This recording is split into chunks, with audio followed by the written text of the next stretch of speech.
ಕೊಟ್ಟಿದ್ದಾರೆ. ನೋಡಿ, ರಾವಣನ ಎದುರುಗಡೆ ಹನುಮಂತ ಹೋದಾಗ ಹನುಮಂತನಿಗೆ ಸೀಟ ಕೊಡ್ಲಿಲ್ರಿ ಯಾರು.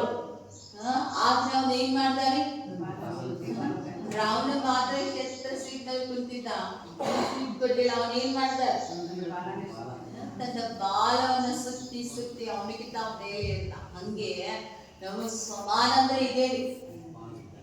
ಸ್ವಮಾನ ನಮ್ದೇನಪ್ಪ, ನಾವೇನ್ ಜೀವನ ಮಾಡತ್ತೀವಿ, ಏನಪ್ಪ ಬಾಬಾ ಅನ್ನೋಂಗಿಲ್ಲೇ ಇಲ್ರಿ.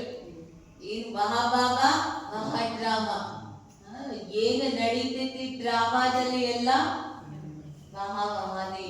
ಯಾಕೆ ಮಾಡಿದ್ದೆ ನಾಟಕವನ್ನ ಮಾಡ್ತಾ ಇದ್ವಿ, ಬೇರೆ ಏನಿಲ್ಲೇ ಇಲ್ಲಲ್ಲ. ಹಾಗಾಗಿ ಬಾಬಾ ಹೇಳ್ತಾರೆ, ಒಂದು ಸಮಯದ ಮಹತ್ವ ತಿಳ್ಕೊಳ್ರಿ, ಇನ್ನೊಂದು ಸ್ವಮಾನ. आप साधारण नहीं हो, पूर्वज हो. ನೀವು ಸಾಧಾರಣ ಅಲ್ಲ, ನೀವು ಸಾಧಾರಣ ಆದ್ರೆ ಮೇಲಿನವ್ರು